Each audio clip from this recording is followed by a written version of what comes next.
नागरी सुरक्षा कायदा संहिता विधेयकावरून सभागृहात जोरदार चर्चा झाली। विधेयकाला विरोध करणाऱ्या विरोधकांचा परिणय फुके यांनी खरपूस समाचार घेतलाय।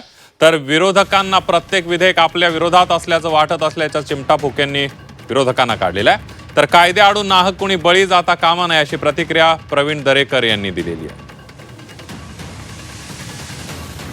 ज्यावेळेस मी भाषण ऐकलं याच्यावर त्यावेळेस असं वाटत होतं की सरकार प्रत्येक गोष्ट काही करते तर या लोकांना विरोधकांना अडचणीत आणण्याकरताच करते।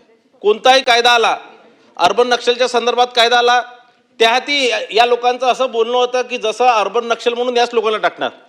म्हणजे या राज्यात कायद्याचंच राज्य नाही आहे आणि नुसतं विरोधकांना अंदर टाकण्यासाठी विरोधकांवर दबाव आणण्यासाठीच सगळे कायदे आणले जातात। आता निरंजन डावकरेंनी म्हटलं की चोरांच्या मनात चांदणं। कायद्याच्या आडून नाहक कोणी बळी जाता कामा नये याची काळजी घेण्यासाठी आपण त्या ठिकाणी उपाययोजना किंवा अंतर्भाव करण्याची त्या ठिकाणी आवश्यकता आहे। कारण आपल्याला प्रत्येकाला न्याय मागण्याचा अधिकार आहे आणि न्याय मागण्याचा अधिकार असताना पहिल्याच टप्प्यामध्ये त्याला त्या ठिकाणी हजर राहायला सांगणं, त्याला अटक करणं म्हणजे त्याच्या नैसर्गिक एखाद्याचा काही संबंध पण नसेल।